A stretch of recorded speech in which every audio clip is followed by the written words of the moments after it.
ಮುದ್ರಾ ಯೋಜನೆಯಲ್ಲಿ ಸುಮಾರು 3 ಲಕ್ಷಕ್ಕೂ ಹೆಚ್ಚು ಕೋಟಿಯನ್ನು ಸಾಲವಾಗಿ ವಿತರಣೆ ಮಾಡಿದೆ. ಫೈನಾನ್ಷಿಯಲ್ ನಾಲೆಡ್ಜ್ ನಮಗೆ ಇಲ್ಲದೆ ಇರೋದರಿಂದ ಬ್ಯಾಂಕ್ಗಳ ಜೊತೆಗೆ ಹೆಂಗೆ ವಹಿವಾಟು ಮಾಡಬೇಕು ನಮಗೆ ಗೊತ್ತಿಲ್ಲ, ಸರ್ಕಾರಿ ಸಂಸ್ಥೆಗಳ ಜೊತೆಗೆ ನಮ್ಗೆ ಹೆಂಗೆ ವಹಿವಾಟು ಮಾಡಬೇಕು ಗೊತ್ತಿಲ್ಲ. ಸೊ ಅಲ್ಲೂ ಕೂಡ ಸರಿಯಾಗಿದೆ ಅಂತ ಹೇಳಲ್ಲ, ಅಲ್ಲೂ ಕೂಡ ಸಾಕಷ್ಟು ಸಮಸ್ಯೆಗಳಿದ್ದಾವೆ, ನ್ಯೂನ್ಯತೆಗಳಿದ್ದಾವೆ. ಅದ್ರ ಬಗ್ಗೆ ಮತ್ತೆ ಚರ್ಚೆ ಮಾಡೋಣ. ಸುಮ್ಮನೆ ಬಂಡವಾಳನ ಸರ್ಕಾರ ಕೊಡಲ್ಲ. ಸರ್ಕಾರ ಕೊಡೋದೇನಕ್ಕೆ ಅಂತಂದರೆ ನೀವು ಉದ್ಧಾರ ಆಗಬೇಕು, ಈ ದೇಶದ ಪ್ರಜೆ ಉದ್ಧಾರ ಆಗಬೇಕು, ಅವನು ಉದ್ಧಾರ ಆದರೆ ದೇಶ ಉದ್ಧಾರ ಅನ್ನೋ ನಿಟ್ಟಿನಲ್ಲಿ ಸರ್ಕಾರ ಲಾಭ ಮಾಡಿಕೊಡ್ತಾ ಇದೆ. ಯಾವುದೇ ಅಡಮಾನ ಆಧಾರ ಇಲ್ದಂಗೆ ನಿಮಗೆ ಲಕ್ಷ ಸಾಲನ ಸರ್ಕಾರ ಮತ್ತು ಬ್ಯಾಂಕುಗಳು ಕೊಡೋದಕ್ಕೆ ಸಿದ್ಧ ಇದೆ. ಯಾವುದೇ ಬ್ಯಾಂಕ್ ಮ್ಯಾನೇಜರ್ ಇದ್ದರೂ ಕೂಡ ಅದರ ಎದುರುಗಡೆ ಸಾಲ ಕೇಳಕ್ಕೆ ಕುಂತಿದ್ದೀವಿ ಅಂತಂದ್ರೆ ನಮ್ಮನ್ನು ಅವ್ರು ಕಳ್ಳರ ಥರನೇ ನೋಡೋದು. ನಿಮಗೆ 10 ಲಕ್ಷದವರೆಗೂ ಯಾವುದೇ ಕೊಲ್ಯಾಟ್ರನ್ನ ಯಾವ ಬ್ಯಾಂಕು ಕೇಳಂಗೆ ಇಲ್ಲ. ಬಟ್ ನನಗೇನಿದೆ, ನಂತರ ಯಾರ್ಯಾರು ಕನಸು ಕಂಡಿದ್ದಾರೆ ಆ ಕನಸುಗಳು ಸಾಯಬಾರ್ದು. ಇದು ಕನ್ಸಲ್ಟೇಷನ್ ಏಜೆನ್ಸಿ ಅಲ್ಲ, ಇದು education and implementation. Hi, hello, ನಮಸ್ಕಾರ ಸ್ನೇಹಿತರೆ. ಸರ್ಕಾರ ಹೊಸ ಉದ್ಯಮವನ್ನು ಪ್ರಾರಂಭ ಮಾಡೋಂಥವ್ರಿಗೆ ಯಾವುದೇ ಅಡಮಾನ, ಆಧಾರ, ಗ್ಯಾರಂಟಿ ಇಲ್ದಂಗೆ ಲಕ್ಷ ಕೋಟಿ ಸಾಲ ಕೊಟ್ಟಿದೆ. ಈ ಮುದ್ರಾ ಯೋಜನೆ ಒಂದರಲ್ಲಿ ಇದುವರೆಗೂ 33 ಲಕ್ಷ ಕೋಟಿನ ಕೊಲ್ಯಾಟ್ರಲ್ ಫ್ರೀ ಲೋನ್ ಕೊಟ್ಟಿದೆ. ಈ ಸ್ಟ್ಯಾಂಡ್ ಅಪ್ ಇಂಡಿಯಾ ಯೋಜನೆ ಅಡಿಯಲ್ಲಿ 62,808.97 ಕೋಟಿ ರೂಪಾಯಿಗಳನ್ನು ಸಾಲ ಕೊಟ್ಟಿದೆ. ಇನ್ನು ಕಳೆದ ವರ್ಷ PMEGP ಒಂದರಲ್ಲೇ 5,764 ಕೋಟಿ ರೂಪಾಯಿಗಳನ್ನು ಹೊಸ ಉದ್ಯಮಿಗಳಿಗೆ ಕೊಟ್ಟಿದೆ. ಆದರೆ ಈ ಸಾಲ ಸೌಲಭ್ಯಗಳು ನಮಗೆ ಸಿಗ್ತಾ ಇಲ್ಲ. ಯಾಕೆ ಸಿಗ್ತಾ ಇಲ್ಲ? ಇದನ್ನು ಹೇಗೆ ಪಡಿಬೇಕು, ಎಲ್ಲಿ ಪಡಿಬೇಕು, ಹೇಗೆ ಅರ್ಜಿ ಹಾಕಬೇಕು, ಇದ್ರ ಬಗ್ಗೆ ಮಾಹಿತಿ ಹೇಗೆ ತಿಳ್ಕೋಬೇಕು ಅನ್ನೋ ಆಸಕ್ತಿ ಇದ್ದರೆ ಈ ವರ್ಕ್ಶಾಪಿಗೆ ಜಾಯ್ನ್ ಆಗಿ ಇದ್ರ ಬಗ್ಗೆ ಸಂಪೂರ್ಣ ಮಾಹಿತಿನ ಪಡೆದು ನೀವು ಕೂಡ ಒಂದು ಹೊಸ ಉದ್ಯಮನ ಪ್ರಾರಂಭ ಮಾಡೋದಕ್ಕೆ ಮುನ್ನುಡಿ ಬರೀರಿ. ನಿಮ್ಮ ಬದುಕು ಬದಲಾಯಿಸುವ ಅಮೃತ ಗಳಿಗೆ. Thank you. ಹಲೋ ಎವ್ರಿವನ್, ಎಲ್ರಿಗೂ ನಮಸ್ಕಾರ. ಡಿಜಿಟಲ್ ಮಾಧ್ಯಮದ ಹೊಸ ಪಾಡ್ಕಾಸ್ಟ್ ಸೀರೀಸ್ಗೆ ಎಲ್ರಿಗೂ ಸ್ವಾಗತ. ನಾನು ಡಾಕ್ಟರ್ ನದಿನಿ KL. ತುಂಬಾ ಜನಕ್ಕೆ ಸ್ವಂತ ಕಾಲ ಮೇಲೆ ನಿಲ್ಲಬೇಕು, ಸ್ವಂತ ಉದ್ಯೋಗ ಮಾಡಬೇಕು, ಅದರಲ್ಲೂ ಕೂಡ ಇವಾಗ ಟ್ರೆಂಡ್ ಆಗಿದೆ ಸ್ಟಾರ್ಟಪ್ ಬಿಸ್ನೆಸ್ ಮಾಡಬೇಕು, ಎಂಟರ್ಪ್ರನರ್ ಆಗಬೇಕು ಅಂತ ಕನಸಿರುತ್ತೆ. ಆದರೆ ಇನ್ವೆಸ್ಟ್ಮೆಂಟ್ ಬಂತು ಅಂತ ಹೇಳಿದಾಗ ಹಿಂದೇಟಾಗ್ತಾರೆ. ಅವ್ರ ಕನಸನ್ನೆಲ್ಲ ಬದಿಗಿಡ್ತಾರೆ. ನಿಮಗೆ ಗೊತ್ತಾ, ನಮ್ಮ ಕೇಂದ್ರ ಸರ್ಕಾರ, ರಾಜ್ಯ ಸರ್ಕಾರದಲ್ಲಿ ಅನೇಕ ಸಬ್ಸಿಡಿ ಯೋಜನೆಗಳು ಸಿಗ್ತಾ ಇದೆ. ಅದರಲ್ಲೂ ಕೂಡ ಬಡ್ಡಿ ಸಹಿತ, ಬಡ್ಡಿ ರಹಿತವಾಗಿ, ರಿಯಾಯಿತಿ ದರದಲ್ಲಿ ಪುರುಷರಿಗೆ, ವಿಶೇಷವಾಗಿ ಮಹಿಳೆಯರಿಗೆ, ವಿಶೇಷವಾಗಿ ಯುವಕರಿಗೆ, ಗ್ರಾಮೀಣ ಪ್ರತಿಭೆಗಳಿಗೆ ಮತ್ತು ಸಿಟಿಲಿರೋಂಥವರಿಗೆ ಬೇರೆ ಬೇರೆ ಥರದಂಥ ಸಬ್ಸಿಡಿಯಲ್ಲಿ ಬಂಡವಾಳ ಸಿಗ್ತಾ ಇದೆ. ಅದರಲ್ಲೂ ಕೂಡ ಲೋನ್ ಫೆಸಿಲಿಟಿ ಸಿಗ್ತಾ ಇದೆ. ಆದರೂ ಕೂಡ ನಮ್ಮ ಜನ ಏನು ಹೇಳ್ತಾರೆ ಗೊತ್ತಾ, ಆ ಸಬ್ಸಿಡಿ, ಲೋನ್ ಫೆಸಿಲಿಟೀಸ್ ಎಲ್ಲ ಕೂಡ ಸರ್ಕಾರದಲ್ಲಿರೋಂಥ ಅನುದಾನದ ಯೋಜನೆಗಳೆಲ್ಲ ಕೂಡ ಕಾಗದದಲ್ಲಿರೋದು ಚಾಲ್ತಿಗೆ ಬರಲ್ಲ ಅಂತ ಹೇಳಿ ಮೂಗು ಮರಿತಾ ಇದ್ದಾರೆ. ಅದಕ್ಕೊಬ್ಬರನ್ನ ವಿಶೇಷ ವ್ಯಕ್ತಿನ ನಾನು ಕರೆಸಿದ್ದೀನಿ. ಕೇವಲ 6 ತಿಂಗಳಲ್ಲಿ ಅವ್ರದ್ದೇ ಆದಂಥ ಒಂದು ಸ್ವಂತ ಸಂಸ್ಥೆ ಕಟ್ಟಿದ್ದಾರೆ. ಅದೇ ಉದ್ಯೋಗ ಮಿತ್ರ ಅಂತ ಹೇಳಿ. ಆ ಸಂಸ್ಥೆ ಮುಖಾಂತರ ಒಂದಲ್ಲ ಎರಡಲ್ಲ ಬರೋಬ್ಬರಿ 9 ಕೋಟಿ ರೂಪಾಯಿಗಳನ್ನು ಅನುದಾನವಾಗಿ ಬಿಡುಗಡೆ ಮಾಡಿಕೊಟ್ಟು ಬಡವರಿಗೆ, ಗ್ರಾಮೀಣ ಭಾಗದಲ್ಲಿರುವಂಥ ಯುವಕರಿಗೆ, ಯುವತಿಯರಿಗೆ, ಮಹಿಳೆಯರಿಗೆ, ಪುರುಷರಿಗೆ ವಿಶೇಷವಾಗಿ ಸ್ವಂತ ಉದ್ಯೋಗ ಮಾಡಿಕೊಡಲು ಮಾರ್ಗದರ್ಶನ ನೀಡಿದ್ದಾರೆ. ಅವರು ಯಾರೂ ಅಲ್ಲ, ಶಿವಮೊಗ್ಗ ಜಿಲ್ಲೆ ಶಿಕಾರಿಪುರ ತಾಲೂಕಿನಲ್ಲಿರುವಂತಹ ನವೀನ್ ಕುಮಾರ್ M. ಇವಾಗ ಅವರು ಪ್ರಸ್ತುತ ಶಿಕಾರಿಪುರ ತಾಲೂಕಿನ ಕಾರ್ಯನಿರತ ಪತ್ರಕರ್ತರ ಸಂಘದ ಅಧ್ಯಕ್ಷರು ಕೂಡ ಆಗಿದ್ದಾರೆ. ಅದ್ರ ಜೊತೆಗೆ ಪತ್ರಿಕೆಯಲ್ಲಿ ಕೆಲಸ ಮಾಡ್ತಾ ಇದ್ದಾರೆ. ಹೋರಾಟಗಾರರು ಮತ್ತು ಅಪ್ಪಟ ಹಳ್ಳಿ ಪ್ರತಿಭೆ. ಹಳ್ಳಿಲಿದ್ದಂಥ ಬಡ ಮತ್ತು ಮಧ್ಯಮ ವರ್ಗದವರು ಏನೆಲ್ಲ ಸಫರ್ ಆಗ್ತಾ ಇದ್ದಾರೆ, ಅದಕ್ಕೊಂದು ಕನಸಿನ ರೂಪದಲ್ಲಿ ಒಂದು ಉದ್ಯೋಗ ಸಂಸ್ಥೆಯನ್ನು ತೆಗೆದು ಉದ್ಯೋಗ ಮಿತ್ರರಾಗಿ, ಸ್ನೇಹಿತರಾಗಿ ಉದ್ಯೋಗದ ಬಗ್ಗೆ ಜಾಗೃತಿಯನ್ನು ಮೂಡಿಸುವಂಥ ಕಾರ್ಯಕ್ರಮಗಳನ್ನ ಬಂದಿದ್ದಾರೆ. ಅನೇಕ ಸೆಮಿನಾರ್ಗಳನ್ನ ಬರ್ತಾ ಇದ್ದಾರೆ. ಹಾಗಾಗಿ ಅವರನ್ನು ಒಂದು ರೀತಿಯಾಗಿ ಯಾರೆಲ್ಲ ಸ್ಟಾರ್ಟಪ್ ಬಿಸ್ನೆಸ್ ಮಾಡಬೇಕು, ಯಾರೆಲ್ಲ ಕೇಂದ್ರ ಸರ್ಕಾರ, ರಾಜ್ಯ ಸರ್ಕಾರದಲ್ಲಿ ಏನೆಲ್ಲ ಅನುದಾನದ ಯೋಜನೆಗಳಿದೆ, ಸಬ್ಸಿಡಿ ಯಾವುದೆಲ್ಲ ಸ್ಕೀಮಲ್ಲಿ ಸಿಗುತ್ತೆ, ನಾವು ಯಾವ ರೀತಿಯಾಗಿ ಒಂದು ಸ್ವಂತ ಉದ್ಯೋಗವನ್ನು ಮಾಡಬೇಕು ಅಂತ ಹೇಳಿದರೆ ಏನೆಲ್ಲ ರೀತಿ ನಿಯಮಗಳಿದೆ ಅಂತ ಹೇಳಿ ಜಾಗೃತಿ ಮೂಡಿಸಬೇಕು ಅಂತ ಹೇಳಿ ಶಿಕಾರಿಪುರದಿಂದ ಅವ್ರನ್ನ ಬೆಂಗಳೂರಿಗೆ ಕರೆಸ್ತಿದ್ದೀನಿ. ಅವ್ರನ್ನ ಕಾರ್ಯಕ್ರಮಕ್ಕೆ ವೆಲ್ಕಮ್ ಮಾಡೋಣ. ನಮಸ್ಕಾರ sir. Thank you very much. First of all ತುಂಬ ಒಳ್ಳೆ ಕೆಲಸ ಮಾಡ್ತಾ ಇದ್ದೀರಾ. ಸ್ಟಾರ್ಟಿಂಗ್ಗೆ ಒಂದು ಕ್ವಶನ್ ಕೇಳ್ತೀನಿ. ಕೇಂದ್ರ ಸರ್ಕಾರ ಮತ್ತು ರಾಜ್ಯ ಸರ್ಕಾರದಲ್ಲಿ ಬರುವಂಥ ಅನುದಾನದ ಯೋಜನೆಗಳೆಲ್ಲ ಕೇವಲ ಕಾಗದಕ್ಕೆ ಮಾತ್ರ ಸೀಮಿತನಾ? ಖಂಡಿತ ಇಲ್ಲ. ಸೊ ಈ ಸರ್ಕಾರಿ ಯೋಜನೆಗಳಿದಾವಲ್ಲ, ಅದ್ಭುತವಾದ ಯೋಜನೆಗಳು, ಅದ್ರ ಬಗ್ಗೆ ನಮಗೆ ಮಾಹಿತಿ ಇಲ್ಲ, ನಮಗೆ ಪಡೆಯೋದಕ್ಕೆ ಆಗ್ತಾ ಇಲ್ಲ ಅನ್ನೋ ಕಾರಣಕ್ಕೆ ನಾವು ಅದೆಲ್ಲ ಕಾಗದದಲ್ಲಿ ಇದೆ ಅಂತ ಹೇಳೋದು ತಪ್ಪಾಗುತ್ತೆ. ಸೊ ನಿಮಗೆ ಗೊತ್ತಿರಲಿ, ಕೇವಲ PMAGP ಅನ್ನೋ ಒಂದು ಸ್ಕೀಮ್ ಇದೆ. ಆ ಒಂದು ಸ್ಕೀಮಿಗೆ ಬರೋಬ್ಬರಿ 10,000 ಕೋಟಿಗೂ ಹೆಚ್ಚು ಅನುದಾನನ ಕೇಂದ್ರ ಸರ್ಕಾರ ಕೊಟ್ಟಿದೆ ಕಳೆದ 5 ವರ್ಷದಲ್ಲಿ. ಒಬ್ರಿಗೆ ಒಟ್ಟಾರೆ ದೇಶದಲ್ಲಿ ಕಳೆದ 5 ವರ್ಷದಲ್ಲಿ. ಅದೇ PMFME ಅನ್ನೋ ಒಂದು ಯೋಜನೆ ಇದೆ. ಆ ಯೋಜನೆ ಅಡಿಯಲ್ಲಿ ಸುಮಾರು 10,000 ಕೋಟಿಗೂ ಹೆಚ್ಚು ಅನುದಾನನ ಕೇಂದ್ರ ಸರ್ಕಾರ ಕೊಟ್ಟಿದೆ. ಮುದ್ರಾ ಯೋಜನೆಯಲ್ಲಿ ಸುಮಾರು 3 ಲಕ್ಷಕ್ಕೂ ಹೆಚ್ಚು ಕೋಟಿಯನ್ನು ಸಾಲವಾಗಿ ವಿತರಣೆ ಮಾಡಿದೆ. ಅಗ್ರಿ ಇನ್ಫ್ರಾಸ್ಟ್ರಕ್ಚರ್ ಫಂಡ್ ಅಂತ ಬರುತ್ತೆ, ಅದನ್ನು ಕಳೆದ 5 ವರ್ಷದಲ್ಲಿ ಸುಮಾರು 1 ಲಕ್ಷ ಕೋಟಿವರೆಗೂ ಕೂಡ ಅನುದಾನನ ಕೊಡೋಂಥ ಪ್ರಯತ್ನನ ಸರ್ಕಾರ ಮಾಡಿದೆ. ಸೊ ಇಷ್ಟೆಲ್ಲ ಹಣನ ಕೊಟ್ಟಿದೆ, ತಗೊಂಡಿದ್ದಾರೆ, ಪಡೆದಿದ್ದಾರೆ. ಬೇರೆ ಯಾರು ಯಾಕೆ? ನಾನು ಕೂಡ ಪಡೆದಿದ್ದೀನಿ, ನಾನು ತೀರಿಸಿದ್ದೀನಿ, ಮತ್ತು ನಾನು ಕೂಡ ಸಾಕಷ್ಟು ಜನಕ್ಕೆ ಪಡೆಯೋದಕ್ಕೆ ಸಹಾಯ ಮಾಡಿದ್ದೀನಿ. ನನ್ನ ಹತ್ರ ನೀವು ಲೈವ್ ಆಗಿ ನೋಡಬೇಕು ಅಂದರೆ ಸಾಕಷ್ಟು ಜನ ಕಣ್ಮುಂದೆ ಕಾಣ್ತಾರೆ. ಪೇಪರ್ ಎಲ್ಲಿಗೆ ಬಂತು? ನಮಗೆ ನಾಲೆಡ್ಜ್ ಇಲ್ಲ ಅನ್ನೋ ಕಾರಣಕ್ಕೆ ತಪ್ಪು ಮಾಹಿತಿಗಳನ್ನು ಬಿತ್ತರಿಸೋಂಥ ಪ್ರಯತ್ನಗಳು ಆಗ್ತಾ ಇದ್ದಾವೆ. ಸೊ ಯಾವಾಗೂ ಕೂಡ ನಮಗೆ ಫೈನಾನ್ಷಿಯಲ್ ನಾಲೆಡ್ಜ್ ಇಲ್ಲ. ಫೈನಾನ್ಷಿಯಲ್ ನಾಲೆಡ್ಜು ನಮಗೆ ಇಲ್ಲದೆ ಇರೋದರಿಂದ ಬ್ಯಾಂಕ್ಗಳ ಜೊತೆಗೆ ಹೆಂಗೆ ವಹಿವಾಟು ಮಾಡಬೇಕು ನಮಗೆ ಗೊತ್ತಿಲ್ಲ. ಸರ್ಕಾರಿ ಸಂಸ್ಥೆಗಳ ಜೊತೆಗೆ ನಮ್ಗೆ ಹೆಂಗೆ ವಹಿವಾಟು ಮಾಡಬೇಕು ಗೊತ್ತಿಲ್ಲ. ಸೊ ಅಲ್ಲೂ ಕೂಡ ಸರಿಯಾಗಿದೆ ಅಂತ ಹೇಳಲ್ಲ, ಅಲ್ಲೂ ಕೂಡ ಸಾಕಷ್ಟು ಸಮಸ್ಯೆಗಳಿದ್ದಾವೆ, ನ್ಯೂನ್ಯತೆಗಳಿದ್ದಾವೆ. ಅದ್ರ ಬಗ್ಗೆ ಮತ್ತೆ ಚರ್ಚೆ ಮಾಡೋಣ. ಬಟ್ ಆ ನ್ಯೂನ್ಯತೆಗಳನ್ನು ಮೀರಿನೂ ಕೂಡ ನಾವು ಲಾಭನ ಪಡಿಬೇಕಾಗತ್ತೆ. ಸರ್ಕಾರ ನಮಗೋಸ್ಕರನೇ ಮಾಡಿರೋ ಸೌಲಭ್ಯ, ಅದನ್ನು ಪಡೆಯೋದಕ್ಕೆ ಯಾವುದೇ ರೀತಿಯ ಅಡೆತಡೆಗಳು ಕೂಡ ಇಲ್ಲ. ಖಂಡಿತ ಇದ್ಯಾವುದು ಕಾಗದದ ಮೇಲಿನ ಅಕ್ಷರಗಳೆಲ್ಲ, ಖಂಡಿತವಾಗಲೂ ಇಂಪ್ಲಿಮೆಂಟ್ ಮಾಡೋದಕ್ಕೆ ಅವಕಾಶ ಇರೋಂತಹ ಯೋಜನೆಗಳು. ಅದರ ಬಗ್ಗೆ ಅನುಮಾನವೇ ಬೇಡ. ಅಂದರೆ ಒಂದು ವಿಶೇಷ ಅಂತ ಹೇಳಿದರೆ, ನೀವು ಕೇವಲ 6 ತಿಂಗಳಲ್ಲಿ 9 ಕೋಟಿ ಅನುದಾನವನ್ನು ಬಿಡುಗಡೆ ಮಾಡಿಸ್ಕೊಟ್ಟಿರ, ಅದು ಬಡ ಜನತೆಗೆ. ಖಂಡಿತ ಮೇಡಮ್. ಈಗೇನು ಅಂದರೆ ನಾನು ಅನುದಾನನ ಬಿಡುಗಡೆ ಮಾಡಿಕೊಟ್ಟಿಲ್ಲ, ಅಂದರೆ ನಿಮ್ಮ ಮಾರ್ಗದರ್ಶನದ ಮೂಲ ಮಾರ್ಗದರ್ಶನ ಮಾಡಿದ್ದೀನಿ, ಗೈಡ್ ಮಾಡಿದ್ದೀನಿ. ಲೋನ್ ಕೊಟ್ಟಿರೋದು ಬ್ಯಾಂಕು, ಸಬ್ಸಿಡಿ ಕೊಟ್ಟಿರೋದು ಸರ್ಕಾರ. ಆದರೆ ಬ್ಯಾಂಕು, ಸರ್ಕಾರ ಮತ್ತು ಫಲಾನುಭವಿಗಳ ಮಧ್ಯದ ಒಂದು ಕೊಂಡಿಯಾಗಿ ಅವರಿಗೆ ಮಾಹಿತಿಯನ್ನು ಕೊಡೋ ಕೆಲಸ. ಸೊ ಸಹಜವಾಗಿ ಎಲ್ಲರಿಗೂ ಸ್ಕೀಮ್ ಗೊತ್ತು, ಎಲ್ಲರಿಗೂ ಬ್ಯಾಂಕ್ ಗೊತ್ತು. ಆದರೆ ಏನಾಗುತ್ತೆ, ದೊಡ್ಡ ದೊಡ್ಡ ವಿಷಯಗಳೆಲ್ಲ ಗೊತ್ತು, ಈ ಸ್ಮಾಲ್ ಥಿಂಗ್ಸ್, ಚಿಕ್ಕ ಚಿಕ್ಕ ವಿಷಯಗಳು ಅವ್ರಿಗೆ ಗೊತ್ತಿಲ್ಲ. ಸೊ ಒಂದು ಬಿಸ್ನೆಸ್ ಮಾಡಬೇಕು ಅಂದರೆ ಅದರದ್ದೇ ಆದ ಕ್ರೈಟೀರಿಯಾನ ಸರ್ಕಾರ ಕೊಟ್ಟಿದೆ. ಆ ಕ್ರೈಟೀರಿಯಾ, ಆ ಗೈಡ್ಲೈನ್ ಮೂಲಕವೇ ಆ ಯೋಜನೆಗೆ ಇಂಪ್ಲಿಮೆಂಟ್ ಮಾಡಬೇಕಾಗತ್ತೆ. ಬ್ಯಾಂಕಿಗೂ ಒಂದು ಗೈಡ್ಲೈನ್ ಇದೆ, ಒಂದು ಕ್ರೈಟೀರಿಯಾ ಇದೆ, ಅದ್ರ ಮೂಲಕ ಅವ್ರು ಇಂಪ್ಲಿಮೆಂಟ್ ಮಾಡಬೇಕಾಗಿದೆ. ಸೊ ಆ ಎರಡನ್ನು ಸೇರಿಸೋ ಪ್ರಯತ್ನ ಆಗಬೇಕು. ಆ ಸೇರಿಸೋ ಪ್ರಯತ್ನಕ್ಕೆ ಏನಂದ್ರೆ ನಮ್ಮಲ್ಲಿರ್ತಕ್ಕಂಥ ಕಾಗದ ಪತ್ರಗಳು ಸಮರ್ಪಕವಾಗಿರ್ಬೇಕು. ಕಾಗದ ಪತ್ರ ಅಂದ ತಕ್ಷಣ ಮನೆಯದು ಸೈಟಿಂದು ಅಂತ ಹೇಳ್ತಾ ಇಲ್ಲ ನಾನು. ಏನು ಕೇಳುತ್ತೆ ಸರ್ಕಾರ? ನಿಮ್ಮದು ಒಂದು KYC, ನೀವು ಯಾರು, ಯಾವ ಊರು, ಒಂದು. ಎರಡನೇದು ನೀವು ಎಲ್ಲಿ ಮಾಡ್ತೀರಾ ಬಿಸ್ನೆಸ್ಸನ್ನು, ಎಲ್ಲಿ ಯಾವ ಜಾಗದಲ್ಲಿ ಮಾಡ್ತೀರಾ? ಅಂದರೆ ಸಿಟಿ ಇಲ್ಲ, ಹಳ್ಳಿ ಇಲ್ಲ, ಎಲ್ಲಾದರೂ ಆಗಲಿ ಒಂದು ಜಾಗ ಬೇಕಲ್ಲ ಒಂದು ಬಿಸ್ನೆಸ್ ಮಾಡೋದಕ್ಕೆ. ಆ ಜಾಗದ ದಾಖಲೆನ ಕೇಳುತ್ತಲ್ಲ. ನೀವು ಅದೇನು ನಮ್ಮ ಸ್ವಂತ ಆಗಬೇಕು ಅಂತೆಲ್ಲ, ಬಾಡಿಗೆನೇ ತಗೊಳ್ಳಿ, ಬಾಡಿಗೆ ಇದ್ದರೂ ಕೂಡ ಸರ್ಕಾರ ಕೊಡುತ್ತೆ ಅಲ್ವಾ? ಈ ದಾಖಲೆಗಳನ್ನೆಲ್ಲ ನೀವು ಕೊಡಲೇಬೇಕಾಗುತ್ತೆ. ಒಂದು KYC ಅಂದರೆ ನೀವು ಯಾರು, ಎರಡನೇದು ನಿಮ್ಮದು ಸಿಬಿಲ್ ಸ್ಕೋರು, ನಿಮ್ಮದು ಅಂದರೆ ಕ್ರೆಡಿಟ್ ಹಿಸ್ಟ್ರಿ ಹೇಗಿದೆ, ಮೂರನೇದು ನೀವು ಬಿಸ್ನೆಸ್ಸನ್ನು ಎಲ್ಲಿ ಮಾಡ್ತಾ ಇದ್ದೀರಾ, ಯಾವ ಜಾಗದಲ್ಲಿ ಮಾಡ್ತಾ ಇದ್ದೀರಾ, ಅದು ಕಾನೂನುಬದ್ಧ ಜಾಗ, ಲೀಗಲ್ ಜಾಗ ಆಗಿರ್ಬೇಕು. ಅದು ಬಾಡಿಗೆ ಇರಲಿ, ಸ್ವಂತ ಇರಲಿ ಅಲ್ವಾ? ಇದಿಷ್ಟನ್ನು ಬಿಟ್ಟರೆ ನೀವು ಯಾವ ಯೋಜನೆ ಮಾಡ್ತಾ ಇದ್ದೀರಾ, ಅಂದರೆ ನೀವು ಮಾಡ್ತಾ ಇರುವ ಯೋಜನೆ ಏನಿದೆ ಅದು ವಯಬಲ್ ಪ್ರಾಜೆಕ್ಟಾ, ಅಂದರೆ ಲಾಭದಾಯಕನಾ? ಸುಮ್ಮನೆ ಬಂಡವಾಳನ ಸರ್ಕಾರ ಕೊಡಲ್ಲ. ಸರ್ಕಾರ ಕೊಡೋದೇನಕ್ಕೆ ಅಂತಂದರೆ ನೀವು ಉದ್ಧಾರ ಆಗಬೇಕು, ಈ ದೇಶದ ಪ್ರಜೆ ಉದ್ಧಾರ ಆಗಬೇಕು, ಅವನು ಉದ್ಧಾರ ಆದರೆ ದೇಶ ಉದ್ಧಾರ ಅನ್ನೋ ನಿಟ್ಟಿನಲ್ಲಿ ಸರ್ಕಾರ ಲಾಭ ಮಾಡಿಕೊಡ್ತಾ ಇದೆ, ಸಬ್ಸಿಡಿ ಕೊಡ್ತಾ ಇದೆ, ಸಹಾಯಧನ ಕೊಡ್ತಾ ಇದೆ. ಆದರೆ ಅದು ಲಾಭದಾಯಕ ಉದ್ಯಮ ಹೌದಾ ಅಲ್ವಾ ಅನ್ನೋದು ಕೂಡ ಯಾರಿಗೆ ಗೊತ್ತಾಗಬೇಕು?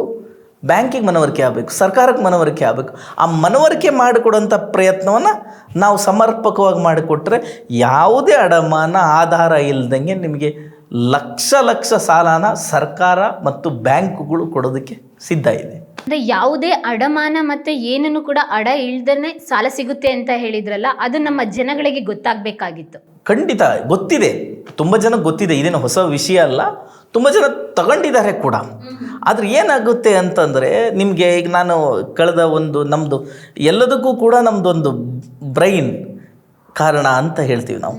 ಸೊ ಹೇಗೆ ಅಂತಂದರೆ, ನಾವು ಯಾವಾಗ ಅದ್ರ ಬಗ್ಗೆ ಜ್ಞಾನನ ತಗೊಂಡಿಲ್ಲ, ಅಂದರೆ ನಮಗೆ ಆರ್ಥಿಕ ಶಿಕ್ಷಣ ಇಲ್ಲ, ಬ್ಯಾಂಕಿನ ನಿಯಮಗಳು ಗೊತ್ತಿಲ್ಲ, ಸರ್ಕಾರದ ಗೈಡ್ಲೈನ್ಗಳು ಗೊತ್ತಿಲ್ಲ ಅಂದಾಗ ನಮಗೇನಾಗುತ್ತೆ, ತುಂಬ ಹಿಂಜರಿಕೆ ಬರುತ್ತೆ, ಭಯ ಸೃಷ್ಟಿಯಾಗುತ್ತೆ.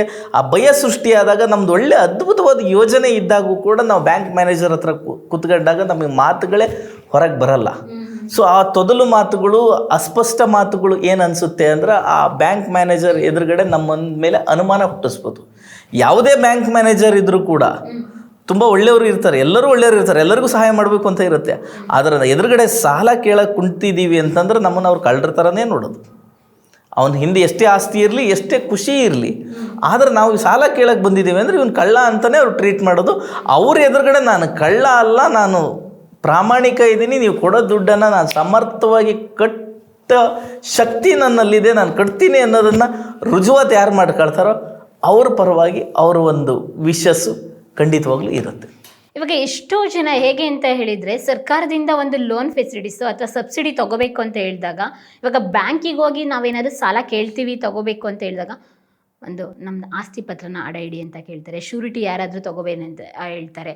ಹಾಗಾಗಿ ಆ ತಲೆನೋವೇ ಬೇಡ ಅಂತ ಹೇಳಿ ತುಂಬ ಜನ ತಲೆನೇ ಕೆಡಿಸ್ಕೊಳ್ಳಲ್ಲ. ಸ್ವಂತ ಬಿಸ್ನೆಸ್ ಮಾಡಬೇಕು ಅಂದ್ಕೊಂಡವರು ಕೂಡ ಅಲ್ಲಿಗೆ ಸ್ಟಾಪ್ ಆಗಿಬಿಡ್ತಾರೆ. ಇಲ್ಲ, ಅದು ಈಗ ಅದು ಹಿಂದೊಂದು ಕಾಲ ಇತ್ತು, ಅದ್ರ ಬಗ್ಗೆ ನಾನು ನಿಮಗೆ ಮತ್ತೇನು ಚರ್ಚೆ ಮಾಡೋದಕ್ಕೆ ಹೋಗೋದು ಬೇಡ. ಹಿಂದೆ ಆಸ್ತಿ ಅಡಮಾನ ಇಟ್ಕೊಂಡು ಸಾಲ ಕೊಡ್ತಾ ಇದ್ರು, ಇಲ್ಲ ಅಂತಲ್ಲ.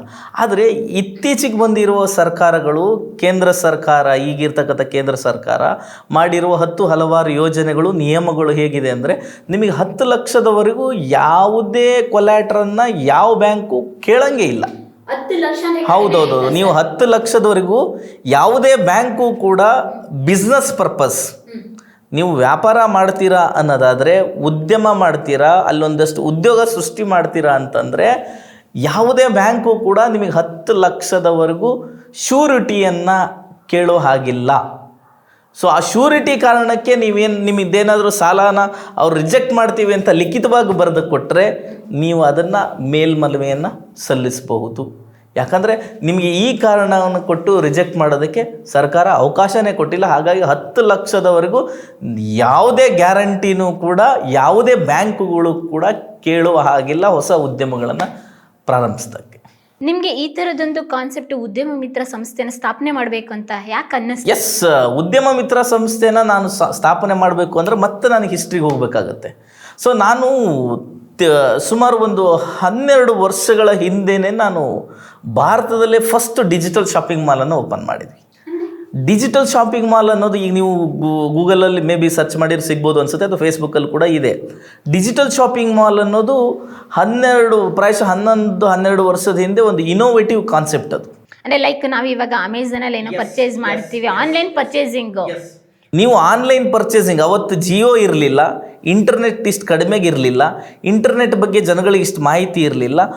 ನಾವುಗಳು ಅವತ್ತಿನ ದಿನದಲ್ಲೇ ಒಂದು ಬಿಗ್ಗೆಸ್ಟ್ ಒಂದು 2000 ಸ್ಕ್ವೇರ್ ಫೀಟ್ ಹಾಲ್ನಲ್ಲಿ ಒಂದು ಅದ್ಭುತವಾದ ಶೋರೂಮನ್ನು ಮಾಡಿದ್ವಿ. ಅದರಲ್ಲಿ A to Z ಏನೇನು ನಿಮಗೆ ಫ್ಲಿಪ್ಕಾರ್ಟ್, ಅಮೆಝಾನ್, ಬೇರೆ ಸ್ನ್ಯಾಪ್ಡೀಲ್ ಅಂತ ಇತ್ತು ಆವಾಗ. ಸೊ ಅದರಲ್ಲಿ ಬರ್ತಕ್ಕಂಥ ಪ್ರಾಡಕ್ಟ್ಗಳನ್ನು ಹಳ್ಳಿಯವರು, ಗ್ರಾಮೀಣ ಭಾಗಕ್ಕೆ ಒದಗಿಸ್ತಕ್ಕಂಥ ಕೆಲಸ. ಏನು ಸರ್, ನಿಮ್ಮ ಬ್ರೈನ್ 10 ವರ್ಷ ಮುಂಚೆ ಯೋಚನೆ ಮಾಡಿದ್ಯಲ್ಲ? ಅದು ತಪ್ಪಾಗಿರೋದು. ಯಾಕಂದರೆ ಯಾವಾಗೂ ಹೆಂಗೆ ಅಂದ್ರೆ, ನಾವು ಜನಗಳು ಫ್ರೀಕ್ವೆನ್ಸಿ ಹೆಂಗಿರುತ್ತೋ ಹಂಗೆ ಓಡಬೇಕು. ನಾವು ಮುಂದೆ ಹೋದರೆ ಅವ್ರು ನಮ್ಮ ಜೊತೆಗೆ ಬರಲ್ಲ. ಸೊ ಅವರು ಎಲ್ಲಿದ್ದಾರೋ ಅವ್ರ ಜೊತೆಗೆ ನಾವು ಓಡಿದರೆ ಅದು ನಮ್ಗೆ ಅನುಕೂಲ ಆಗುತ್ತೆ, ಅವ್ರಿಗೂ ಅನುಕೂಲ ಆಗುತ್ತೆ. ಆ ಡಿಜಿಟಲ್ ಶಾಪಿಂಗ್ ಮಾಲ್ನ ಮುಖ್ಯ ಉದ್ದೇಶ ಏನಾಗಿತ್ತು ಅಂತಂದರೆ, ಅವತ್ತಿನ ದಿನಗಳಲ್ಲಿ ರೂರಲ್ ಲೆವೆಲ್ಗೆ ಕೊರಿಯರ್ ಸರ್ವಿಸ್ ಇರಲಿಲ್ಲ, ಡಿಲಿವರಿ ಸರ್ವಿಸ್ ಇರಲಿಲ್ಲ, ಮತ್ತು ಗ್ರಾಮೀಣ ಜನರಿಗೆ ಬುಕ್ಕಿಂಗ್ಗಳು ಕೂಡ ಇನ್ನೂ ಅವರಿಗೆ ಅಷ್ಟೊಂದು ನಾಲೆಡ್ಜ್ ಅವಾಗ ಇದು ಇತ್ತು, ಕಡಿಮೆ ಇತ್ತು. ಮತ್ತು ಅವಾಗ ಫೈನಾನ್ಷಿಯಲ್ ಟ್ರಾನ್ಸಾಕ್ಷನ್ ಮಾಡೋದು ಕೂಡ ತುಂಬ ಜನಕ್ಕೆ ಅಪನಂಬಿಕೆ ಇತ್ತು. ಸೊ ಅದನ್ನೆಲ್ಲ ಹೋಗಲಾಡಿಸೋದಕ್ಕೋಸ್ಕರ ನಾವು ಒಂದು ಡಿಜಿಟಲ್ ಶಾಪಿಂಗ್ ಮಾಲನ್ನು ಓಪನ್ ಮಾಡಿದ್ವಿ. ಅದ್ರ ಬಗ್ಗೆ ದಿ ಹಿಂದೂ ಅಂತಕ್ಕಂಥ ರಾಷ್ಟ್ರೀಯ ಪತ್ರಿಕೆಯಲ್ಲಿ ಆಲ್ ಇಂಡಿಯಾ ಎಡಿಷನ್ನಲ್ಲಿ ಅದು ವಿಶೇಷ ವರದಿ ಪ್ರಕಟ ಆಯಿತು. The commerce business famous in this Karnataka village ಅಂತ ಹೇಳಿ. ಅಂದ್ರೆ ವಿಲೇಜ್ ಲೆವೆಲ್ ಅಲ್ಲಿ ನೀವು ಮಾಡಿದ್ದು? ವಿಲೇಜಲ್ಲಿ ನಾವು ಆ ಥರದ್ದು ಒಂದು ಮಾಡಿದ್ವಿ. ಅದಾದ ನಂತರ ಈ ಫ್ಲಿಪ್ಕಾರ್ಟ್ ಅಮೆಝಾನ್ನವರು ಕೂಡ ಅದನ್ನು ಮಾಡಿದ್ರು. ಈವನ್ ಆ ದಿನಗಳಲ್ಲಿ ನಾನು ಫ್ಲಿಪ್ಕಾರ್ಟ್ನ CEO ಸಚಿನ್ ಬನ್ಸಲ್ ಅವರಿಗೂ ಕೂಡ ಕಮ್ಯುನಿಕೇಟ್ ಮಾಡಿದ್ದೆ. ಅವರು ಕೂಡ ರಿಪ್ಲೈ ಮಾಡಿರೋಂಥ ಮೇಲ್ಗಳು ಇವತ್ತಿಗೂ ಕೂಡ ನನ್ನ ಹತ್ರ ಸ್ಟೋರಾಗಿ ಇದ್ದಾವೆ. ಬಟ್ ಆದರೆ ಅಂಥ ಒಂದು ಅದ್ಭುತವಾದ ಯೋಜನೆ ಪ್ರಾಜೆಕ್ಟ್ ನಂದು ಫೇಲ್ ಆಯಿತು. ಜನಗಳು ಖುಷಿಯಿಂದ ಪ್ರಾಡಕ್ಟ್ ತಗೊಂಡ್ರು, ಜನಗಳಿಗೆ ಸರ್ವಿಸ್ ಕೊಟ್ವಿ, ಆದರೆ ನಾವು ಆರ್ಥಿಕ ನಷ್ಟನ ಅನುಭವಿಸಿದ್ವಿ. ಯಾಕೆ ಅನ್ನೋದಕ್ಕೆ ಕಾರಣ ಹುಡುಕಿದಾಗ ಉದ್ಯಮ ಮಿತ್ರದಂಥ ಒಂದು ಸಂಸ್ಥೆ ಬೇಕು ಅನ್ನಿಸ್ತು. ನಾವು ಎಷ್ಟೇ ಬುದ್ಧಿವಂತರಾದರೂ ಕೂಡ ನಮ್ಮನ್ನು ಮೆಂಟರ್ಶಿಪ್ ಮಾಡೋದಕ್ಕೆ ಯಾರಾದರೂ ಒಬ್ಬರು ಬೇಕು. ಅದು ಫ್ಯಾಮಿಲಿಯಲ್ಲಾದರೂ ಇರಬೇಕು ಅಥವಾ ನಮಗೆ ಗುರುಗಳಾದರೂ ಇರಬೇಕು. ಸೊ ಈಗ ರಿಚರ್ಡ್ ಬ್ರಾನ್ಸನ್ ಅಂತ ನೀವು ಕೇಳಿರ್ಬೋದು, ವರ್ಜಿನ್ ಕಂಪನಿಯ ಮಾಲೀಕ. ಸೊ ಅವನೇ ಸುಮಾರು ವರ್ಷಗಳ ಕಾಲ richest, one of the creative and richest person ಅಂತ ಹೇಳಿ ಕರೆಸ್ಕೊಂಡಂಥ ರಿಚರ್ಡ್ ಬ್ರಾನ್ಸನ್ ಹೇಳ್ತಾರೆ, ನೀವು ಯಾವಾಗೂ ಕೂಡ ಸಕ್ಸಸ್ಫುಲ್ ಬಿಸ್ನೆಸ್ ಮನ್ ಆಗಬೇಕು, ನಿಮ್ಮ ಉದ್ಯಮ ಸಕ್ಸಸ್ ಆಗಬೇಕು ಅಂತಂದರೆ ಯಾರು ಫೇಲ್ಯೂರ್ ಆಗಿರ್ತಾರೆ ಆ ಕ್ಷೇತ್ರದಲ್ಲೇ ಅವರನ್ನು ನೀವು ಎಷ್ಟು ಕಾಸಾಗುತ್ತೋ ಅವರಿಗೆ ದುಡ್ಡು ಕೊಟ್ಟು ಮೆಂಟರ್ ಆಗಿ ಇಟ್ಕೊಳ್ಳಿ, ನೀವು ಸಕ್ಸಸ್ ಆಗ್ತೀರಾ ಅಂತೇಳಿ. ಸ್ಟಿಲ್ದಲ್ಲೇ ಒಂದು ಗಾದೆ ಮಾತಿದ್ಯಾ, ಸೋಲೆ ಗೆಲುವಿನ ಸೋಪಾನ. ಖಂಡಿತ. ಸೊ ಹಾಗಾಗಿ ಆ ಥರ ಒಂದು ಸೋತಿರೋನು ಮಾತ್ರ ಅದ್ಭುತವಾದ ಮೆಂಟರ್ ಗುರು ಆಗೋಕ್ಕೆ ಸಾಧ್ಯ ಅನ್ನೋದನ್ನು ಅವರು ರಿಚರ್ಡ್ ಬ್ರಾನ್ಸನ್ ಅವರು ಹೇಳ್ತಾರೆ. ಸೊ ಅದೇ ನಿಟ್ಟಿನಲ್ಲಿ ನಾನು ಇನ್ನೂ ಒಂದಷ್ಟು ತುಂಬ ಕ್ರಿಯೇಟಿವ್, ಯಾರೂ ಮಾಡದೇ ಇರತಕ್ಕಂಥ ಇನೋವೇಟಿವ್ ಕಾನ್ಸೆಪ್ಟ್ಗಳನ್ನ ತುಂಬ ಮಾಡ್ತಾ ಹೋದೆ. ಬಟ್ ಅವ್ಯಾವೂ ಕೂಡ ಜನರ ಬಳಿಗೆ ತಲುಪಿಸಲ್ಲಿ ನಾನು ಖಂಡಿತ ವಿಫಲ ಆದೆ. ಯಾಕೆ ವಿಫಲ ಆದೆ? ಸೊ ನಾವು ಒಂದು ಸ್ಪೆಲ್ಲಿಂಗ್ ಬಿ ಕನ್ನಡದಲ್ಲಿ, ಅದು ಕೂಡ ಒಂದು ಮೊಟ್ಟ ಮೊದಲನೇದಾಗಿ ಒಂದು ಕಾಂಪಿಟೇಷನ್. ಮಯೂರವರ್ಮನ ಹೆಸರಿನಲ್ಲಿ ಮಯೂರವರ್ಮನ ಹೆಸರನ್ನು ಅಜರಾಮರವಾಗಿ ಇರಿಸಬೇಕು ಅನ್ನೋ ಕಾರಣಕ್ಕೆ ಮಯೂರ ಅಕ್ಷರವೀರ ಅಂತ ಹೇಳಿ ಒಂದು ಮಕ್ಕಳಿಗೆ ಸ್ಪರ್ಧೆಯನ್ನು ಮಾಡಿದ್ವಿ. ಲಕ್ಷಾಂತರ ರೂಪಾಯಿ ಬಹುಮಾನಗಳನ್ನು ಕೂಡ ಅದಕ್ಕೆ ಕೊಡ್ತಾ ಇದ್ವಿ. ಅದು ದೂರದರ್ಶನದಲ್ಲಿ 4 ವಾರಗಳ ಕಾಲ ಎಪಿಸೋಡ್ ಟೆಲಿಕಾಸ್ಟ್ ಕೂಡ ಆಯಿತು. ಅಂಥ ಒಂದು ಅದ್ಭುತ ಯೋಜನೆಯ ಬಗ್ಗೆ ನಾನು 4 ಪುಟದ ಜಾಹೀರಾತನ್ನು ನಮ್ಮ ಜಿಲ್ಲಾ ಎಡಿಷನ್, ರಾಜ್ಯದ ಪ್ರತಿಷ್ಠಿತ ಒಂದು ಪತ್ರಿಕೆಗೆ 4 ಪುಟದ ಜಾಹೀರಾತನ್ನು ನಾವು ಆ ದಿನದಲ್ಲಿ ಪ್ರಕಟ ಮಾಡ್ತೀನಿ. ಅಂಥ ಗ್ರಾಮೀಣ ಪ್ರದೇಶದಲ್ಲಿ ಒಂದು ಕಾಲ್ ಸೆಂಟರ್ ಸೆಟಪ್ ಮಾಡಿರ್ತೀವಿ. 10 ಜನ ಕಾಲ್ ಸೆಂಟ್ರಲ್ಲಿ ವರ್ಕ್ ಮಾಡ್ತಾ ಇರ್ತಾರೆ. ಒಂದೇ ಫೋನ್ ನಂಬರಿಗೆ ಕಾಲ್ ಬಂದರೆ ಅದು ಎಲ್ಲರಿಗೂ ಕೂಡ ಟ್ರಾನ್ಸ್ಲೇಟ್ ಆಗಬೇಕು. ಸೊ ಹೈಲಿ ಟೆಕ್ನಾಲಜಿಯನ್ನು ಬಳಸಿನೇ ಅವತ್ತಿನ ಕಾಲದಲ್ಲಿ 10 ವರ್ಷದ ಹಿಂದೆಯೇ ನಾನು ಅದನ್ನು ನಮ್ಮೂರಲ್ಲಿ ಇಂಪ್ಲಿಮೆಂಟ್ ಮಾಡಿ ಬೆಳಗ್ಗೆ ಎಲ್ಲರೂ 7 ಗಂಟೆಗೆ ಬರಬೇಕು ಅಂತ ಕರೆದು ಕೂರಿಸ್ಕೊಂಡ್ರೆ ಸಂಜೆ 5 ಗಂಟೆ ಆದರೂ ಕೂಡ 4 ಪುಟದ ಜಾಹೀರಾತಿಗೆ 10 ಜನ ಫೋನ್ ಬರ್ತವೆ ಅಂತ ಕಾಯ್ತಾ ಕುಂತ್ರೆ ಒಂದೇ ಒಂದು ಫೋನ್ ಬರಲಿಲ್ಲ. ಒಂದೇ ಒಂದು ಕಾಲ್ ನಾನು ರಿಸೀವ್ ಮಾಡೋಕ್ಕಾಗಲಿಲ್ಲ. ಅಂದರೆ ಇದೆಲ್ಲದೂ ಏನು ತೋರಿಸ್ತಾ ಇದೆ ಅಂತಂದರೆ ಖಂಡಿತ ಆ ಸಾಹಸಗಳ ಔಟ್ಪುಟ್ಟೇ ಇವತ್ತು ನನ್ನ ಉದ್ಯಮ ಮಿತ್ರ ಸಂಸ್ಥೆಯ ಪ್ರಾರಂಭ ಆಗೋದಕ್ಕೆ ಕಾರಣ. ಸೊ ಈ ಥರದ ಆಗ ನನಗನ್ಸಿದ್ದೇನು ಅಂತ ಹೇಳಿದರೆ, ಇಲ್ಲಿ ಏನು ಅಂದರೆ ಮುಂದೆ ಗುರಿ ಇರಬೇಕು, ಹಿಂದೆ ಗುರು ಇರಬೇಕು ಅಂತ ಎಲ್ಲ ಹೇಳ್ತಾರೆ. ನಮ್ಮ ಮುಂದೆ ಗುರಿ ಇದೆ, ಆದರೆ ಗುರು ಯಾರೂ ಇಲ್ಲಲ್ಲ. ಈಗ ನಾವು ಏನಾಗುತ್ತೆ, ತುಂಬ ದೊಡ್ಡ ಫ್ಯಾಮಿಲಿಗಳಲ್ಲಿ ಏನಾಗುತ್ತೆ, ಅವ್ರ ತಂದೆ ತಾಯಿ ಅಥವಾ ಅವರಿಗೆ ಲೀಡ್ ಮಾಡಿ ಕರ್ಕೊ ಹೋಗೋಂಥವ್ರು ಇರ್ತಾರೆ. ಬಟ್ ನಮ್ಮ ಥರದ ಪೂರ್ ಆ್ಯಂಡ್ ಮಿಡ್ಲ್ ಕ್ಲಾಸ್ ಫ್ಯಾಮಿಲಿಗಳಲ್ಲಿ ನಾವೇ ಶಕ್ತಿ ಪಟ್ಟು ಹೋಗ್ಬೇಕಾಗತ್ತೆ. ಇದು ಯಾವುದೋ ಹೇಳ್ತಾರೆ, ಯಾವುದೋ ಇದು ನಮ್ಮ big boss winner Gilli. So ಅಂದರೆ ನಮ್ಮದು ಏನು ಗಂಡು ಮಕ್ಕಳು ತಾಪತ್ರಯಗಳನ್ನು ಹೇಳ್ತಾನೆ, ಈಗ ವಯಸ್ಸಾಗುತ್ತೆ, ಸರ್ಕಾರಿ ನೌಕರಿ ಬೇಕು ಅಂದರೆ ಅಷ್ಟೊತ್ತಿಗೆ ಇದು ಆಗುತ್ತೆ. ಸೊ ಆ ಥರದ ತಾಪತ್ರಯಗಳನ್ನು ಯಾರ್ಯಾರು ಹೊತ್ಕೊಬಂದಿದ್ದಾರೆ, ಆ ಥರದ ತಾಪತ್ರಯಗಳನ್ನೇ ನಾವು ಹೊತ್ಕೊಬಂದರು. ಮತ್ತು ಆ ತಾಪತ್ರಯ ಜೊತೆಗೆ ಇವಾಗಿನ ಟೆಕ್ನಾಲಜಿ ಬಗ್ಗೆ ಮಾತಾಡಬೇಕು ಅಂದರೂ ಕೂಡ ಎಲ್ಲರ ಕೈಯಲ್ಲೂ ಮೊಬೈಲ್ ಇರುತ್ತೆ, ಗೂಗಲ್ ಸರ್ಚ್ ಮಾಡಿದರೆ ಎಲ್ಲ ಇನ್ಫಾರ್ಮೇಷನ್ ಸಿಗುತ್ತೆ. ಆದರೆ ನೀವು ಹೇಳಿರ್ತೀರಲ್ಲ, ಗುರಿ ಇದ್ರೂ ಕೂಡ ಹಿಂದೆ ಗುರು ಇರಬೇಕು. 100% ನೀವು ಇನ್ಫಾರ್ಮೇಷನ್ ಎಲ್ಲರ ಹತ್ರನೂ ಇದೆ, ಯಾಕೆ ತಗೊಳಕ್ಕಾಗ್ತಾ ಇಲ್ಲ? ಗುರು ಇಲ್ಲ, ಮಾರ್ಗದರ್ಶಕರಿಲ್ಲ, ಗೈಡೆನ್ಸ್ ಇಲ್ಲ ಅಲ್ವಾ? ಸೊ ಹೇಗೆ ಅಂತಂದರೆ, ನೀವು ಯೂಟ್ಯೂಬ್ ತೆಗೆದ್ರೆ ಯೂಟ್ಯೂಬಲ್ಲಿ 1000 ವಿಡಿಯೋ ಇದೆ. ಆದರೆ ಅಲ್ಲಿ ಇರೋ ದೊಡ್ಡ ಡ್ರಾಬ್ಯಾಕ್ ಏನು ಅಂತ ಹೇಳಿದರೆ, ಪಾಪ ಯೂಟ್ಯೂಬಲ್ಲಿ ಮಾಡ್ತಾ ಇರೋ ಸುಮಾರು ಜನ ಎಕ್ಸ್ಪೀರಿಯನ್ಸ್ಡ್ ಟ್ರೈನರ್ಸ್ ಅಲ್ಲ, ಅದರಲ್ಲಿ ಎಕ್ಸ್ಪೀರಿಯನ್ಸ್ ಇರೋಂಥ ಟ್ರೈನರ್ಗಳು ಕೂಡ ಇದ್ದಾರೆ. ಬಟ್ ಜನಗಳಿಗೆ ಯಾರು ಮಾತನ್ನು ನಂಬಬೇಕು ಅನ್ನೋ ಕನ್ಫ್ಯೂಷನಲ್ಲಿದ್ದಾರೆ, ಯಾರ ಮಾತನ್ನು ತಿಳ್ಕೊಬೇಕು ಅನ್ನೋ ಕನ್ಫ್ಯೂಷನಲ್ಲಿದ್ದಾರೆ. ಸೊ ಈಗ ನಿಮ್ಗೆ ಹೇಳಿದ್ನಲ್ಲ, ಆ ಥರದೊಂದು ಮಿಡ್ಲ್ ಕ್ಲಾಸ್, ಈಗ ನಾನು ಗಿಲ್ಲಿದು ಹೇಳ್ತಾ ಇದ್ದೆ ನಿಮಗೆ, ಆ ಥರದ ತಾಪತ್ರಯಗಳನ್ನೇ ನಾವು ಹೊತ್ಕೊಬಂದಾಗ ನಾವು ಏನಾದರೂ ಒಂದು ಸಾಧನೆ ಮಾಡಬೇಕು, ಏನಾದರೂ ಒಂದು ಅಚೀವ್ಮೆಂಟ್ ಮಾಡಬೇಕು, ನಾವು ಒಂದು ಸ್ವಂತ ನಮ್ಮ ಕಾಲ ಮೇಲೆ ನಾವು ನಿಲ್ಲಬೇಕು ಅಂತ ಹೊರಟಾಗ ಹಿಂದೆ ಬೆಂಬಲಿಸೋರು, ಪುಷ್ ಮಾಡೋರು, ಲಿಫ್ಟ್ ಮಾಡೋರು ಇಲ್ಲ ಅಂದಾಗ ನಾವು ಬಿದ್ದು ಕೊಲ್ಯಾಪ್ಸ್ ಆಗ್ಬಿಡ್ತೀವಿ. ಸೊ ಆ ಥರ ನಾನೂ ಕೂಡ ಬಿದ್ದವನೇ. ಮತ್ತೆ ನಾನು ಹೇಳೋದಕ್ಕೆ 10 ವರ್ಷ ಟೈಮ್ ತಗೊಂಡಿದ್ದೀನಿ. ನಾನು ಇದಿಷ್ಟು ಚಟುವಟಿಕೆ ಮಾಡಿರೋದು 10 ವರ್ಷದ ಹಿಂದೆ. ಈಗ ನಿಮ್ಮ ಹತ್ರ ಕತೆ ಹೇಳ್ತಾ ಇದ್ದೀನಲ್ಲ, ಈ ಕತೆಗಳೆಲ್ಲ 10 ವರ್ಷದ ಹಿಂದಿಂದು. ಈ 10 ವರ್ಷ ನಂದು ಪಾಸ್, ಏನೂ ಚಟುವಟಿಕೆ ಇಲ್ಲ, ನಂದು ನಿಷ್ಕ್ರಿಯ ನಾನು. ಯಾಕೆ? ಸೊ ಆ ಪ್ರಶ್ನೆಗೆ ಉತ್ತರ ಹೊರಟಾಗ ನನಗೆ ಬಂದಿದ್ದು ಪುಸ್ತಕದ ಜೊತೆಗೆ ಉದ್ಯಮ ಮಿತ್ರ ಅನ್ನೋ ಸಂಸ್ಥೆ. ಆ 10 ವರ್ಷದ ಹಿಂದೆ ನಾನು ಇದ್ದಾಗ ನನ್ನ ಇನ್ನೂ 10 ವರ್ಷದ ಹಿಂದೆನೇ ನನಗೆ ಈ ಥರದ್ದು ಒಂದು ಮೆಂಟರ್ ಸಿಕ್ಕು, ನನಗೊಂದು ಸರಿಯಾದ ಗೈಡ್ ಮಾಡಿದರೆ ನಾನು ಇನ್ನೂ ಒಂದೇನೋ ಅಚೀವ್ಮೆಂಟ್ ಮಾಡಬೇಕಿತ್ತು. ಬಟ್ ಇವತ್ತು ನನಗೆ ಆಗಿಲ್ಲ. ಬಟ್ ನನಗೇನಿದೆ, ನಂತರ ಯಾರ್ಯಾರು ಕನಸು ಕಂಡಿದ್ದಾರೆ ಆ ಕನಸುಗಳು ಸಾಯಬಾರ್ದು. ಆ ಕನಸುಗಳಿಗೆ ನೀರುಣಿಸೋ ಕಾರ್ಯ ನನ್ನ ಕೈಯಲ್ಲಿ ಎಷ್ಟು ಜನಕ್ಕೆ ಸಾಧ್ಯನೋ ಅಷ್ಟು ಜನಕ್ಕೆ ಮಾಡಬೇಕು ಅಂತೇಳಿ. ಅಂದರೆ ಲಕ್ಷಾಂತರ ಜನಕ್ಕೆ ನನ್ನ ಕೈಯಾಗೆ ಮಾಡೋಕ್ಕಾಗಲ್ಲ, ಬಟ್ ಒಂದು ಬೆರಳೆಣಿಕೆ ಒಂದು 4 ಜನಕ್ಕೆ ನನ್ನ ಕೈಯಾಗೆ ರೀಚ್ ಮಾಡ್ಸೋಕ್ಕೆ ಸಾಧ್ಯ ಆದರೆ ಆ 4 ಜನಕ್ಕೆ ನಾನು ನನ್ನ ನಾಲೆಡ್ಜನ್ನು ಶೇರ್ ಮಾಡ್ಬೋದು. ಸೊ ಹಾಗಾಗಿನೇ ಉದ್ಯಮ ಮಿತ್ರ ಪ್ರಾರಂಭ ಮಾಡಿರೋದು. ಉದ್ಯಮ ಮಿತ್ರದ ಮೇನ್ ಕಾನ್ಸೆಪ್ಟ್ ಏನು? Education and implementation. This is not an consultation agency. ಇದು ಕನ್ಸಲ್ಟೇಷನ್ ಏಜೆನ್ಸಿ ಅಲ್ಲ, ಇದು ಎಜುಕೇಷನ್ ಆ್ಯಂಡ್ ಇಂಪ್ಲಿಮೆಂಟೇಷನ್. ನಾವು ನಿಮ್ಮನ್ನು ಆರ್ಥಿಕ ಸಾಕ್ಷರರನ್ನಾಗಿ ಮಾಡಬೇಕು, ಜೊತೆಗೆ ಉದ್ಯಮಗಳ ಯಾಕೆ ಕೊಲ್ಯಾಪ್ಸ್ ಆಗ್ತಾ ಇದ್ದಾವೆ ಅನ್ನೋದ್ರ ಬಗ್ಗೆ ತರಬೇತಿಯನ್ನು ನೀಡ್ತೀವಿ. ಜೊತೆಗೆ ಉದ್ಯಮಗಳ ಆಯ್ಕೆ ಹೇಗೆ ಮಾಡ್ಕೋಬೇಕು ನೀವು. ಸೊ ಬಿಸ್ನೆಸ್ಸನ್ನು ಹೆಂಗೆ ಆಯ್ಕೆ ಮಾಡ್ಕೋಬೇಕು, ನೀವು ಸೆಲ್ಫ್ ಎಂಪ್ಲಾಯ್ಮೆಂಟ್ ಆಗಬೇಕು, ಸೆಲ್ಫ್ ಎಂಪ್ಲಾಯ್ ಆಗಬೇಕು, ಓಕೆ ಗೊತ್ತು. ಪ್ರಿಯ ವೀಕ್ಷಕರೇ, ನಾವು ತೋರಿಸುತ್ತಿರುವ ಇತಿಹಾಸದ ಕಥೆಗಳು ಕನ್ನಡದ ಕಲೆ, ಸಾಹಿತ್ಯ, ಸಂಸ್ಕೃತಿ, ಜನಜೀವನ, ಇತಿಹಾಸ ಸೃಷ್ಟಿಸಿದ ಜನಸಾಮಾನ್ಯರ ಅಸಾಮಾನ್ಯ ಕಥೆಗಳು ನಿಮಗೆ ಇಷ್ಟ ಆಗಿದ್ಯಾ? ಹಾಗಿದ್ರೆ ವಿಡಿಯೋ ನೋಡಿ ಸುಮ್ಮನಾಗ್ಬೇಡಿ, ಶೇರ್ ಮಾಡಿ, ಸಪೋರ್ಟ್ ಮಾಡಿ, ನಮ್ಮೊಂದಿಗೆ ಜೊತೆಯಾಗಿ. ಇದು ನೀವೇ ಬೆಳೆಸಿದ ನಿಮ್ಮ ನೆಚ್ಚಿನ ಡಿಜಿಟಲ್ ಮಾಧ್ಯಮ. ಇನ್ಮುಂದೆ ನಿಮಗಾಗಿ ಇನ್ನಷ್ಟು ವಿನೂತನ ಶೈಲಿಯಲ್ಲಿ ಬರಲಿದೆ. ನೈತಿಕ ಬೆಂಬಲದ ಜೊತೆಗೆ ಆರ್ಥಿಕ ಬೆಂಬಲ ನೀಡಿ. ನಿಮ್ಮ ಬೆಂಬಲವೇ ನಮಗೆ ಪ್ರೇರಣೆ, ಸ್ಫೂರ್ತಿ ಕೂಡ. ನಿಮ್ಮ ಬೆಂಬಲದೊಂದಿಗೆ ನಮ್ಮ ಪಯಣ ಮುಂದುವರಿಯುತ್ತಿದೆ. ಸಾಮಾಜಿಕ ಬದಲಾವಣೆಗೆ ಜೊತೆಯಾಗಿ ನಮ್ಮ ಮುಂದಿನ ಪೀಳಿಗೆಗೆ ಕರ್ನಾಟಕದ ಇತಿಹಾಸ ಉಳಿಸೋಣ.